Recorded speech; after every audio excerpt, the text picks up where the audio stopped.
नमस्कार, good morning. India voice देख रहे हैं आप और मैं हूं आपके साथ प्रज्ञा मिश्रा। बुलेटिन की शुरुआत करेंगे, लेकिन सबसे पहले बात कर लेते हैं बड़ी और अहम खबर की। पंडित प्रदीप मिश्रा की कथा में भगदड़ का मामला, अज्ञात के खिलाफ अफवाह फैलाने का केस हुआ दर्ज। प्रतापपुर में शास्त्री नगर चौकी इंचार्ज ने लिखवाया है केस। आपको बता दें, महिलाओं बच्चों के दबने के बाद वायरल हुआ वीडियो जिसमें 1 लाख का इंतजाम किया गया था, जबकि 2.5 लाख श्रद्धालु जो है वो पहुंचे थे। बेतहाशा भीड़ के लिए कॉलोनी से होकर एंट्री और एग्जिट। आपको बता दें, कथा स्थल कॉलोनी से होकर दिल्ली रोड तक का एक मार्ग बनाया गया था। वहीं कथा स्थल के बाहर फल लगाकर धार्मिक वस्तुओं की बिक्री की जा रही थी। मौके पर गए अफसरों ने कथा में भगदड़ को सिरे से नकार दिया है। वीआईपी पास धारकों को भी कथा में नहीं मिल सकी एंट्री। आपको बता दें, तो आज पंडित प्रदीप मिश्रा के कथा आयोजन का आखिरी दिन है। इससे पहले कल कथा के दौरान भगदड़ मच गया था। बताया जा रहा है कि 1 लाख लोगों के पहुंचने का इंतजाम था, जबकि 2.5 लाख श्रद्धालु जो है वो कथा वाचन में पहुंच गए थे। तो कथा वाचन मामले में ये बड़ा अपडेट, प्रदीप मिश्रा के कथा वाचन में हुए भगदड़ को लेकर ये बड़ा अपडेट आपको हम बता दें। 1 लाख का इंतजाम किया गया था, जबकि 2.5 लाख जो श्रद्धालु हैं वो पहुंच गए हैं। महिलाओं और बच्चों के दबने के बाद वायरल वीडियो के बाद एक्शन लिया गया है। वहीं प्रतापपुर में शास्त्री नगर चौकी इंचार्ज ने इसके खिलाफ केस लिखवाया है। आपको बता दें कि अज्ञात के खिलाफ अफवाह फैलाने का केस जो है वो दर्ज किया गया है। तो कल पंडित प्रदीप मिश्रा का कथा वाचन था, जिसमें भगदड़ मच गया था, महिलाएं और बच्चे दब गए थे। हालांकि कथा वाचन के खिलाफ मामला दर्ज कर दिया गया है। वही खबर की ज्यादा जानकारी देने के लिए शाहरुख सैफी हमारे साथ जुड़ चुके हैं। शाहरुख, क्या कुछ अपडेट है कल जिस तरह से क्या कुछ अपडेट है, क्योंकि जिस तरीके से कल भगदड़ मचा था उसके बाद से पुलिस जो है वहां पहुंची और लगातार मामले की जांच कर रही है। अभी क्या कुछ अपडेट है शाहरुख? जी बिल्कुल, मैं आपको बताना चाहूँगा, कल 6 दिन की कथा चल रही है। ये प्रदीप मिश्रा है, कथावाचक हैं, बड़े कथावाचक रहे जाते हैं। और यहाँ पर कल जिस टाइम कथा चल रही थी, भगदड़ इतनी जबरदस्त मची है वहाँ पर गेट में एंट्री को लेकर के, क्योंकि वहाँ उनके प्राइवेट बाउंसर वहाँ मौजूद थे।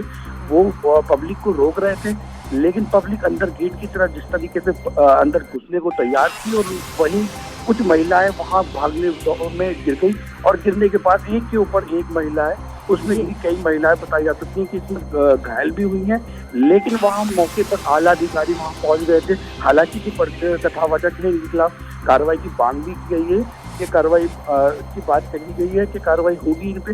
लेकिन क्योंकि 1 लाख से ऊपर आदमी वहाँ पहुंच जाता है और व्यवस्था कुछ इतनी दिखाई नहीं देती है, क्योंकि इतना बड़ा कथा होने के बाद प्रशासन जो है वो क्योंकि मेरठ में मेला महोत्सव चल रहा है। 21 तारीख से मेला महोत्सव आज से शुरू हो जाएगा, क्योंकि अधिकारी लगातार 8 से 10 दिन से उसी में लगे हुए थे। अधिकारियों को पता था कि यहाँ पर इतना आदमी पहुंच जाएगा। उसके बाद अधिकारियों ने यहाँ पर सुरक्षा व्यवस्था के कोई पुख्ता इंतजाम नहीं किए थे, क्योंकि यहाँ एक प्रतापपुर कहा जाता है कि प्रतापपुर पे ये इंडस्ट्री एरिया है और यहाँ पर इतना आदमी पहुंच जाता है कि घंटों का जाम, ट्रैफिक बिल्कुल ठप हो जाता है यहाँ पर। और ये अब आज इसकी 8 बजे से और 11 बजे तक ये कथा खत्म समाप्त हो जाएगी। अगर बात की जाए कि कभी कुछ दिन पहले ही हमने हाथरस वाली भगदड़ वाली घटना भी सुनी थी, जिसमें भी इस तरह की प्रशासन की जो लापरवाही है वो सामने आई।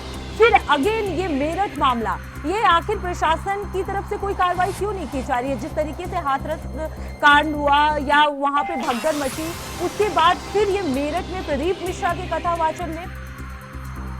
जी बिल्कुल, कहा जा सकता है कि हाथरस का जो कांड था वो बड़ा कांड था, और क्योंकि वो वहाँ पर भी कथा चल रही थी। और उसके बाद अब ये मेरठ में भी एक कथा चल रही है। इसमें भी लाखों की संख्या में लोग पहुंचे हैं और कोई सुरक्षा व्यवस्था के कोई पुख्ता इंतजाम नहीं किए गए हैं, क्योंकि यहाँ एक इंडस्ट्री एरिया है, काफी बड़ा ये एरिया है। और यहाँ जाम, ट्रैफिक सब पूरी तरीके से ठप हो जाता है। और इतना आदमी वहाँ पहुँचता है, सारी औरतें हैं, महिलाएं हैं, 1% आदमी है, सारे जो है महिलाएं, बुजुर्ग महिलाएं, औरतें हैं, बच्चे हैं। और अगर कल जरा भी थोड़ी चूक हो जाती है और गेट से आगे महिलाएं और गिर जाती, तो इसमें कुछ हादसा हो सकता था। लेकिन फिलहाल कुछ नहीं हुआ है। सब मामला पूरा सामान्य है, क्योंकि सारे मौके पे आला अधिकारी पहुंच गए थे। बिल्कुल शाहरुख, ये तो अभी कोई किसी की मौत नहीं हुई तो ये इतना बड़ा मामला नहीं है, लेकिन अगर बात की जाए कि अगर हाथरस में 121 लोगों की मौत हुई थी यही कथा वाचन के दौरान ही ये भगदड़ मचा था, सेम ये चीज मेरठ में भी रिपीट हुई है, तो आखिर प्रशासन अभी तक इतनी लापरवाह क्यों है? जी बिल्कुल, ये कहा जा सकता है कि यहाँ पर जो ये कथा चल रही थी इसमें प्रशासन को कोई इंतजाम करने चाहिए थे, क्योंकि 6 दिन की कथा चल रही है और आज की कथा समाप्त होगी। इतना बड़ा संख्या में यहाँ लोग पहुंचे हैं। इसमें ये भी कहा जा सकता है कि इसमें यहाँ पर जो कथा चल रही थी, जो कथावाचक हैं प्रदीप मिश्रा, वो अपने ही प्राइवेट बाउंसर खुद लेकर के आए थे। उन्होंने अपने प्राइवेट बाउंसर वहाँ लगा रखे थे पब्लिक को रोकने में और उनसे धक्का मुक्की कर रहे थे, जिसको लेकर के जो महिलाएं हैं ये गिरी है और गिरने के बाद एक के ऊपर एक लगातार गिरने के बाद उनकी चीख पुकारे वीडियो में आप साफ देख सकते हैं। लेकिन मौके पर जब अधिकारियों को पता लगा तो अधिकारी सीधा वहां पहुंचे और अभी तक भी अधिकारी वहां मौजूद है। राजवीर मेरठ के एसएसपी विपिन टाडा वहां पर निरीक्षण करने पहुंचे थे, देखभाल नहीं करने के लिए पहुंचे थे, लेकिन जब कल से ये हादसा हुआ है तब से ही अधिकारी मौके पर पहुंचे हुए हैं और निरीक्षण कर रहे हैं लगातार कोई चूक इसमें ना हो, इसीलिए ये आज 11 बजे संपन्न हो जाए। शाहरुख, अब देखना ये होगा कि आखिर इस मामले में किसके ऊपर गाज गिरती है और किसके खिलाफ केस दर्ज होता है। बहुत बहुत धन्यवाद शाहरुख इस खबर को ज्यादा जानकारी देने के लिए। रुक करते हैं अगली खबर की। लखनऊ से इस वक्त की बड़ी खबर आपको बता दें, केजीएमयू का 120वां स्थापना दिवस आज। सीएम योगी स्थापना दिवस कार्यक्रम में होंगे शामिल। 67 मेधावी मेडिकोज को किया जाएगा सम्मानित। सुबह 10 बजे शुरू होगा स्थापना दिवस कार्यक्रम। वहीं फाउंडेशन डे पर 63 मेडल और अवार्ड दिए जाएंगे। तो आपको बता दें कि सीएम योगी जो है वो स्थापना दिवस कार्यक्रम में शामिल होंगे। सुबह 10 बजे ये कार्यक्रम किया जाएगा। फाउंडेशन डे पर 63 मेडल और अवार्ड दिए जाएंगे। तो आज केजीएमयू का 120वां स्थापना दिवस है, जिसमें मुख्यमंत्री योगी आदित्यनाथ जो है वो शामिल होने वाले हैं। 10 बजे से ये कार्यक्रम शुरू होगा। 67 मेधावी मेडिकोज को किया जाएगा सम्मानित। सुबह 10 बजे से शुरू होगा स्थापना दिवस कार्यक्रम। वहीं फाउंडेशन डे पर 63 मेडल और अवार्ड दिए जाएंगे। तो आज केजीएमयू का 120वां स्थापना दिवस है। इस अवसर पर सीएम जो है वो खुद कार्यक्रम में हिस्सा लेंगे। 10 बजे ये कार्यक्रम शुरू किया जाएगा। वहीं कई मेडिकोज को अवार्ड दिया जाएगा। आपको बता दें फाउंडेशन डे पर 63 मेडल और अवार्ड दिए जाएंगे। तो आज केजीएमयू की स्थापना दिवस है, जिसमें सीएम आदित्यनाथ जो हैं वो शिरकत करने वाले हैं। ये कार्यक्रम सुबह 10 बजे से शुरू होगा। फाउंडेशन डे पर 63 मेडल और अवार्ड दिए जाएंगे।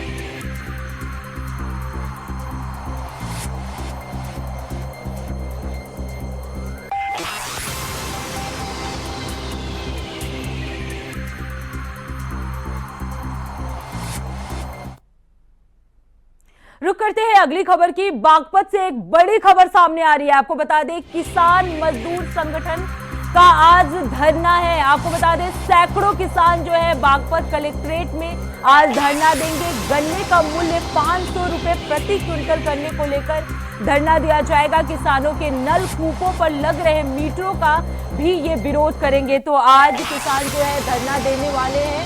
गन्ने का मूल्य 500 रुपए है, इसको लेकर जो किसान है वो धरना देने वाले हैं। किसानों के नलकूपों पर लगे मीटरों के खिलाफ भी जो किसान है वो विरोध प्रदर्शन करने वाले हैं। तो आपको बता दें सैकड़ों किसान जो है बागपत कलेक्ट्रेट में आज धरना देंगे। किसान मजदूर संगठन का आज धरना है। बागपत से ये बड़ी जानकारी, बड़ी अपडेट आपको हम बता रहे हैं, जहां किसान मजदूर संगठन जो है धरना देने वाला है। सैकड़ों किसान जो है बागपत कलेक्ट्रेट में धरना देंगे। गन्ने का मूल्य जो है 500 रुपए प्रति क्विंटल करने को लेकर ही ये धरना दिया जाएगा। आपको बता दें किसानों के नल कूपों पर लग रहे मीटरों का भी ये किसान जो है वो विरोध कर रहे हैं। इसी के विरोध में वो धरना प्रदर्शन करेंगे। लगातार जो गन्ने का प्राइस है या उसका जो मूल्य है 500 रुपए प्रति क्विंटल है, उसको लेकर धरना दिया जाएगा।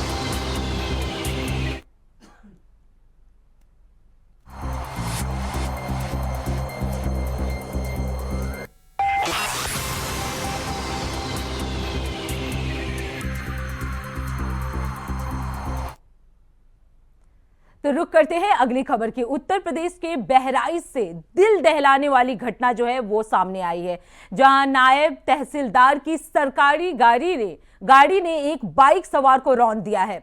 बताया जा रहा है कि हादसे के समय नायब तहसीलदार अपनी गाड़ी में सवार थे। हादसे के बाद नायब तहसीलदार की सरकारी गाड़ी में बाइक सवार जो है वो फंस गया। बाइक सवार को करीब 30 किलोमीटर दूर तक नायब तहसीलदार की गाड़ी जो है वो घसीट ले गई। आपको बता दें, नरेंद्र कुमार हालदार को लखीमपुर खीरी जिले के गोला कोकड़ नाथ अपनी भांजी को छोड़ने गए थे। गुरुवार को वहां से वो घर के लिए रवाना हुए। चौपाल सागर के पास नायब तहसीलदार के वाहन से ये बड़ा हादसा हो गया। आपको बता दें, नरेंद्र जो है सड़क पर गिर गए और हादसे के बाद वाहन में नरेंद्र कुमार फंस गए, लेकिन इसकी किसी को भनक तक नहीं लगी। वहीं नरेंद्र कुमार का शव जो है घसीटता हुआ नानपारा तहसील पहुंच गया। यहां पर गाड़ी रोकने पर चालक को इसकी जानकारी हुई। सूचना पर रामगांव थाने और कोतवाली की पुलिस पहुंची। इसके बाद मृतक के परिजनों को सूचना दी गई। आपको बता दें, इस घटना से प्रशासनिक महकमे में भी हड़कंप मच गया है। रामगांव थाना अध्यक्ष आलोक कुमार सिंह ने चालक के विरुद्ध केस भी दर्ज कर जांच शुरू कर दी है। वहीं दूसरी ओर जिला अधिकारी मोनिका रानी ने नायब तहसीलदार को बहला शैलेश कुमार अवस्थी को भी निलंबित कर दिया गया है। बता दें कि वाहन में चालक के अलावा गार्ड और नायब तहसीलदार भी बैठे थे।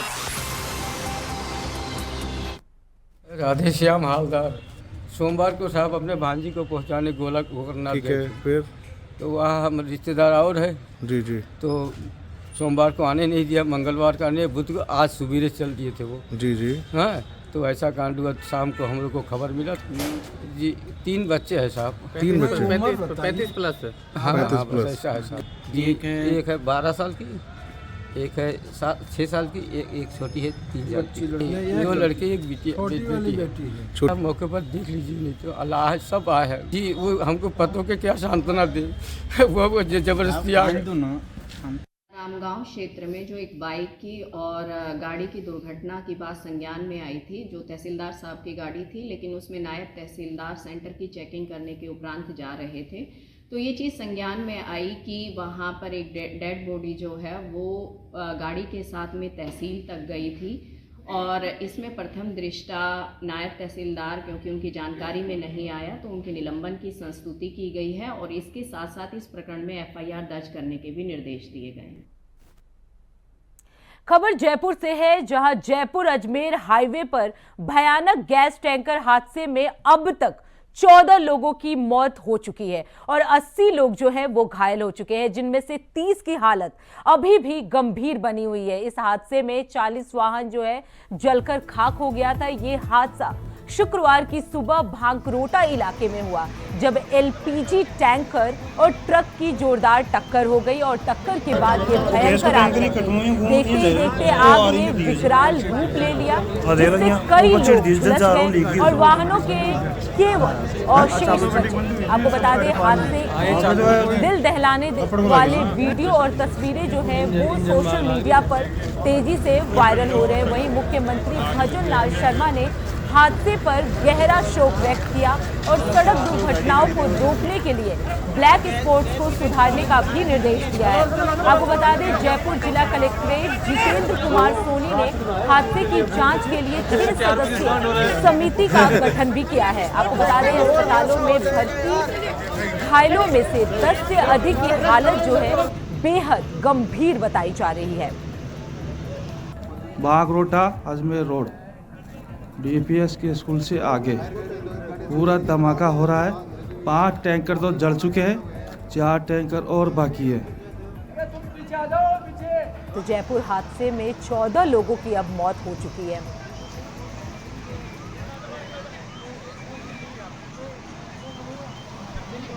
वो गैस को टैंकर ही कटवाई घूम ये जा रही वो आ रही की दी जी आ दे रही वो 25 डीजल जा रहा हूं लीक ही रुक करते हैं अगली खबर की। जयपुर में दर्दनाक हादसे को लेकर मुख्यमंत्री भजनलाल शर्मा ने दुख जताया है और केंद्रीय गृह मंत्री अमित शाह ने फोन पर सीएम भजनलाल शर्मा से बात की और हादसे की जानकारी ली। वहीं अब इस हादसे को लेकर सत्ता दल और विपक्षी दल के नेता घायलों का हाल जानने के लिए अस्पताल पहुंचे। किसने क्या कुछ कहा, चलिए आपको सुनाते हैं।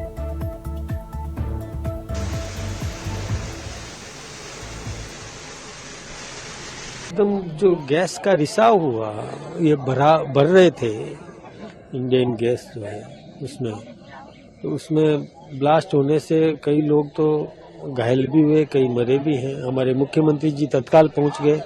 मैंने भी बात करी थी, मुख्यमंत्री जी से भी बात की, संबंधित अधिकारियों से भी बात की और जो यथासंभव तत्काल सहायता पहुंचाई जा सकती थी उसमें काम किया है। और हमारे गृह मंत्री जी देश के अमित शाह जी ने भी, उन्होंने भी संपर्क किया है। जो कुछ भी मदद कर सकते हैं करेंगे। भविष्य में पूरी सुरक्षा व्यवस्था चाक चौबंद करेंगे ताकि इस प्रकार की दुर्घटना कभी हो नहीं सके। वास्तव में बहुत दुखद है। हमारे राजस्थान के मुख्यमंत्री भजनलाल जी वहाँ घटनास्थल पर पहुंच गए हैं और हमारे देश के गृह मंत्री अमित शाह जी ने मुख्यमंत्री जी से बात करी है और तुरंत यदि जो घायल हैं उनको उनका उपचार कैसे हो और वो स्वस्थ कैसे हो, और जो भी इस घटना में जो जिनकी मृत्यु हुई है, हम भगवान से ही प्रार्थना करना चाहेंगे कि भगवान उनके परिवार को इतनी शक्ति दे। हमने जब आकर के देखा तो प्रथम दृष्टया लगता है कि ये जो टैंकर है इसमें और एक ट्रक में कोई भिड़ंत हुई है, ये मोड़ने के ऊपर या यू टर्न लेने के ऊपर, और भिड़ंत होने के बाद उसमें आग की चिंगारी निकली है। वो आग, चूंकि ये वाहन चलते हैं, सीएनजी का टैंकर है और ये जो वाहन चलते हैं आपको पता है ये ओवरलोडेड रोड है, भारी संख्या में वाहन थे और उसको आग की लपटें इतनी तेज गई कि यहाँ और लोग जो वाहन खड़े थे या आ रहे थे उनको भी चपेट में लिया है। लोग हताहत हुए हैं। तुरंत जैसी जानकारी मिली है प्रशासन हमारा सक्रिय हो गया, पुलिस मौके पर आ गई, जिला कलेक्टर स्वयं यहाँ मौजूद है। सारी व्यवस्थाएं जो तात्कालिक रूप से सरकार कर सकती है उसको किया है। मृतक परिवारों के प्रति हमारी संवेदनाएं हैं, सरकार उनकी हर संभव मदद करेगी। अब हमारी प्राथमिकता है कि वो जो इंजर्ड हुए उनका समुचित इलाज हो, वो स्वस्थ हो, ईश्वर की कृपा उन पर बनी रहे। हम जल्दी इस रास्ते को क्लियर करवा के किन किन का कितना क्या नुकसान हुआ है ये प्रशासन पूरा देख रहा है। संवेदनशीलता से पूरी सरकार खड़ी है। हमारा जो बर्न्स वाला, जो ये क्रिटिकल बर्न्स वाला जो हमारा वार्ड है, ये करीबन इसमें अभी 5 बेड्स बचे हुए हैं। इसके अतिरिक्त हमने 40 बेड का एक और हमने कमरा रेडी कर लिया है। अनुमान ये है कि अधिकांश लोग जिनका ये हादसा में जो ज्यादा गंभीर थे, छोटे मोटे बर्न्स वाले तो वो आसपास उन्होंने उपचार करा लिया है। अब संख्या कम आने के हमें इसकी आशंका है। हमारे वहाँ पर हमारे जो पुलिस की टीम है, उस एरिया के जो एसपी हैं, एडीएम हैं, सब सुबह से जैसे ये हादसा हुआ वो एक्टिव हो गए। इसके अलावा हमने क्या है कि एसएमएस हॉस्पिटल आने के लिए हमने जो ट्रैफिक का कॉरिडोर भी हमने उसको बिल्कुल ओपन कर दिया, ओनली फॉर दैट। पर अभी चिंता की बात यह कि जो 35 लोग अभी यहाँ पर हैं उसमें से कम से कम 50% जो है वो बहुत ही अति गंभीर हालत है। दुखद घटना जो हुई है इसके लिए हम सबको इस बात का दुख है कि इतने लोगों की 4-5 तो करीब अभी डेथ हो चुकी है और 39 लोग करीब वहाँ पे एसएमएस में भर्ती है और सीएम साहब खुद वहाँ जाके आए हैं, सबकी हालात जान के आए, व्यवस्थाएं करके आए हैं और चिकित्सा मंत्री जी वहाँ पे है और हमारे को यहाँ घटना स्थल पे भेजा गया। नितिन हम देख रहे हैं, यहाँ का जायजा ले रहे हैं। मिलके आए हैं तो पता चल रहा है कि किस प्रकार स्लीपर बस में सोए हुए व्यक्ति जगह नहीं, उससे पहले आग ने उनको अपने आगोश में ले लिया और जितने भी घायल आए हैं ईश्वर उनको स्वस्थ रखे, हम तो यही कामना करेंगे। लेकिन बहुत ही गंभीर स्थिति में है। 20-25 लोग बहुत ही ज्यादा आग से झुलसे हुए हैं। डॉक्टर उनका इलाज कर रहे हैं। प्रशासन और सरकार पूरी मुस्तैदी के साथ में इनके इलाज के लिए लगी हुई है। ऐसे हादसे ना हो, पुनरावृत्ति ना हो, इसके लिए सरकारों को कोई न कोई पुख्ता इंतजामात आगे से करने चाहिए। जो वर्तमान में हादसा हुआ है ये हमारे राजस्थान के लिए, पूरे हिंदुस्तान के लिए बहुत बड़ा हादसा है। इससे हमें सबक लेकर के आगे से इस प्रकार के हादसे नहीं हो, एक उच्च स्तरीय जांच कमेटी बैठा करके और उसके बाद में सरकार को कोई न कोई ठोस कार्रवाई करनी चाहिए कि भविष्य में इस प्रकार के हादसे नहीं हो। वर्तमान में सरकार, चिकित्सा विभाग के तमाम डॉक्टर, अधिकारी, कर्मचारी, पुलिस प्रशासन, जिला कलेक्टर सभी लगे हुए हैं इस काम में। हमें इसमें इतना ही कहना है कि हम सब साथ में हैं ऐसे हादसों के ऊपर। उनके ऊपर तत्काल कैसे इनको रिलीफ मिले, कितनों की जान बचाई जा सके, कितने जल्दी से जल्दी ठीक हो, इस दिशा में हम सब लोग मिलकर के काम करेंगे। खबर दिल्ली के चुनावी दंगल से है, जहां मेहरौली विधानसभा से आम आदमी पार्टी के विधायक नरेश यादव ने चुनाव लड़ने से इनकार कर दिया है, तो पार्टी ने महेंद्र चौधरी को चुनावी रण में उतार दिया है। यानी नरेश यादव की जगह अब महेंद्र आम आदमी पार्टी के मेहरौली से रणबांकुरे होंगे। आपको बता दें, वहीं महेंद्र चौधरी ने इस फैसले को लेकर पार्टी के शीर्ष नेतृत्व का आभार भी जताया है। उन्होंने कहा वो दिल्ली सरकार की जन कल्याणकारी योजनाओं को जन जन तक पहुंचाने के लिए जनता के बीच जाएंगे और उन्हें इसके लाभ के बारे में बताएंगे। चलो सब कोई पहनाओ बारी बारी। मैं दिल से धन्यवाद करना चाहूंगा अरविंद केजरीवाल जी को। मेहरौली के अंदर कभी मेहरौली का विधायक नहीं मिला, पहली बार उन्होंने मेहरौली वालों पर विश्वास किया और जो इतिहास हमारा इतना शानदार रहा है, लेकिन हमारे इतिहास के अंदर जो सुनहरी जो पल है यहाँ पूरे के पूरे, उनके अंदर कभी फीलिंग नहीं थी कि उनको ताकत और सत्ता मिल सके। पहली बार मेहरौली वालों को ताकत और सत्ता मिलने जा रही है, ये पार्टी ज्यादा अच्छे तरीके से बता सकती है। वो भाई है मेरे, पहले भी हम मिलके काम कर रहे थे, आगे भी उनके आशीर्वाद, उनके सानिध्य के अंदर मैं मेहरौली को, पूरी विधानसभा को अच्छे से संवारने का काम करूंगा। हमारी जो संजीवनी योजना है, जो 60 साल से ऊपर के बुजुर्ग हैं, उनको उस योजना को नीचे तक उतारने का मैं काम करूंगा। जो हमारी भतीजी हैं, बहनें हैं, माएँ हैं, जो 2100 रुपये की हमारी योजना है, हर घर तक उसको पहुंचाने का मैं काम करूंगा। जितनी योजनाएं दिल्ली सरकार ने चला रखी हैं, उसे बढ़िया तरीके से इम्प्लीमेंट कराने का काम मैं करूंगा। यहाँ तो बड़ा हंसी खुशी का माहौल है। पहली बार मेहरौली विधानसभा के अंदर मेहरौली के किसी प्रतिनिधि को टिकट मिली है, तो मुकाबला तो पता नहीं किसका किससे है, लेकिन खुशी का इजहार पूरी मेहरौली वोटों के माध्यम से मुझे देगी। प्रत्येक जब भी इलेक्शन हुआ है तो यही आंकड़े लगाए गए, आम आदमी पार्टी अब ऊपर जाएगी, अब नीचे जाएगी। इस बार 70 में से 70 जो सीटें हैं दिल्ली की जनता आम आदमी पार्टी को देने जा रही है। तो फिलहाल इस बुलेटिन में इतना ही। देश दुनिया की तमाम बड़ी खबरों के लिए देखते रहिए इंडिया वॉइस। तब तक के लिए नमस्कार।